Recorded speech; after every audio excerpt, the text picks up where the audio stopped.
basically because of the knowledge that the state party received and the people like myself had received, that I believe that 7 out of 9 of those congressional delegates were Ron Paul supporters. I believe at that point the state party got kind of nervous. They didn't know what to expect out of this at large.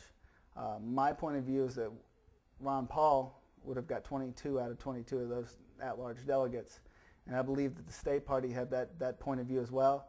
So that's when a recess was called at about 5:30, 6 o'clock. There started to be talk of a recess from the podium, from the chairman. You know, we're going to go into recess now. There's no talk about how we're going to finish the business, how anything was going to happen, when we were going to meet again. The initial comment out of the chairman's mouth was, we're going to meet next week or something, you know, in Clark County. And we're all like, whoa, whoa, hold on. How are we going to do that? Because we were familiar with the rules. We knew the convention had to take place in northern Nevada. A lot of people knew the rules, so we were all kind of confused. How can we do this? At that point, we saw we were being railroaded. They were shutting down the party. They were turning off the lights. They turned off the mics. They scurried out the back door, and there was a lot of delegates sitting around in the convention just wondering what happened. They wanted the process to continue. They wanted to complete the business of the day, and there was about close to 600 of us there just wondering what do we do next. We got no information from the leadership besides that we're done for the day. They shut down rather suddenly, didn't they? Oh, it was abruptly. There was no discussion, no talking, just bam. There was no talk. There was no talk during the day of a timeline. As far as we knew as a delegation, we were going to complete all the business we had to complete and get out of there and move on to the next step in the process. But it was abruptly shut down. A lot of people were left hanging. A lot of finances were spent to get to that point. And a lot of people were awfully upset that we didn't get to finish that business that day. What happened to the ballot boxes in the district that had not completed counting? I was concerned about that, actually. At that point, I'd realized what happened. I'd be like, they didn't want this to happen. Something happened that the state party didn't want to happen. 7 out of 9 delegates went to Ron Paul. They were scared to death. 22 out of 22 were going to go to Ron Paul, so they shut down the process. I became extremely aware of that, so I got concerned with the ballot boxes. I was like, okay, we have the ballots, the official counts of 1 and 3. Let's get 2.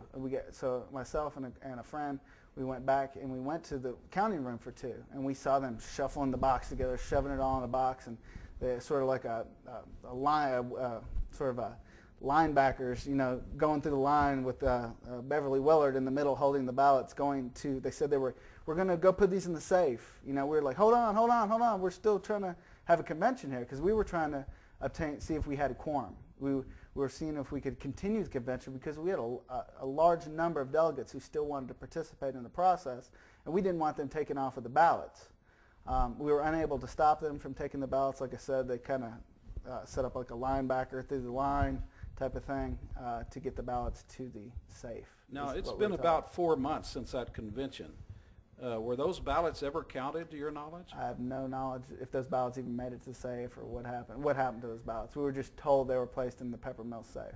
So, if this happened in a primary or a general election and people started coming in and interrupting the voting, they could probably go to jail for that, don't you think? I believe it's egregious what happened with those ballots. We should at least know the outcome of that election. A fair election happened. There's been no evidence presented that any fraudulent activity happened during any of those elections. It would be nice to know how that election actually did come out. Okay, that was April 26th, and so you won a national delegate slot then on April 26th. Mm-hmm. Did the party, from that time until the time of the national convention, did you ever get any notice from the state party that you were going to go as a delegate?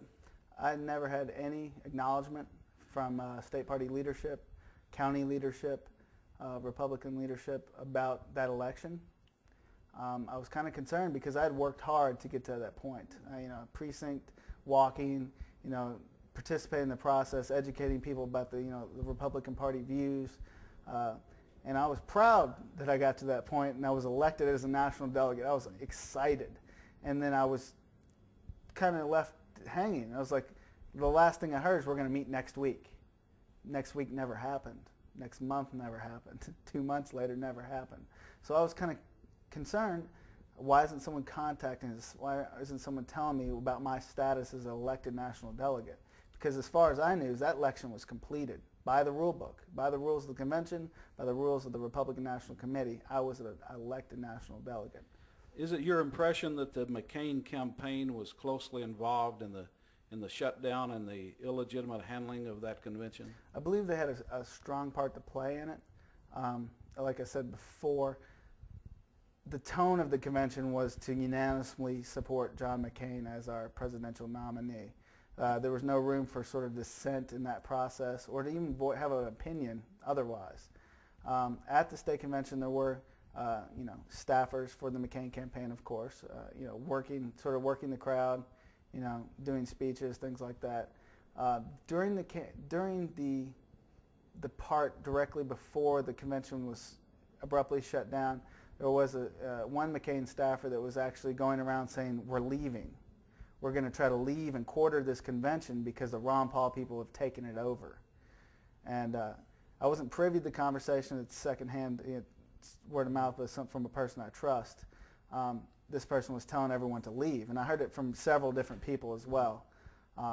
So they were trying to get McCain supporters and all delegates to leave to actually end the convention in a sort of legal fashion. If you lose your quorum, basically you can no longer conduct any further business. So they attempted that sort of legal route that was given to them by the rules, and that didn't occur. That didn't happen. Delegates wanted to stay and complete the process, but those were McCain operatives or staffers that were trying to organize that sort of walkout of the convention. So they had a lot to do with, I'm sure, the abrupt ending as well. And the actual convention was ended by Bob Beers with a gavel, and it's my understanding that he didn't take a vote on that or didn't get the approval of the delegates. Is that correct? No. Like I said before, it was very abrupt. It was basically, I'm going to save everyone some time here. We're going to end the convention. Bang, see you next week. We're in Clark County.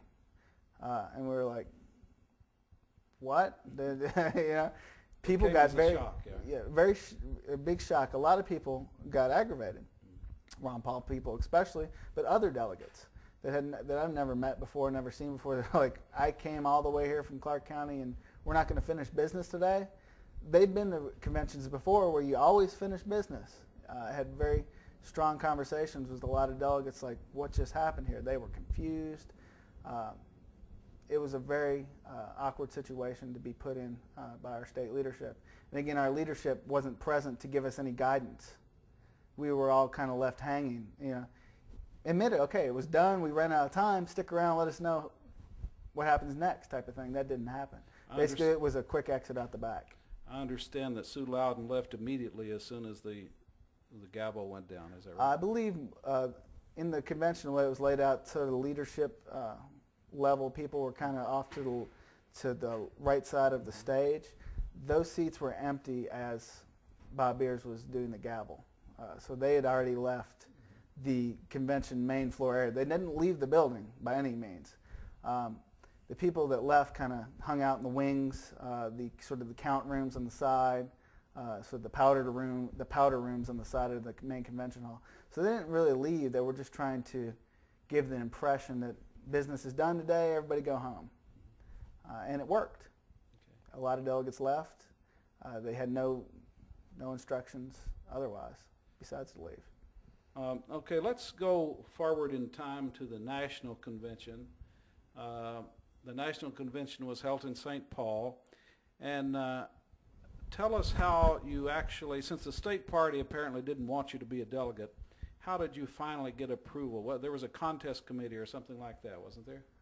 Yes. There were a couple other things that we went through in the state of Nevada to try to, figure out the delegate situation altogether. We had some other convention we tried to run to basically, so the delegates could have a voice.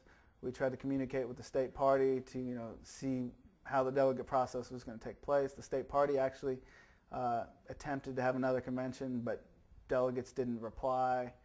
So we were kind of left in a limbo of where our delegate situation was in Nevada.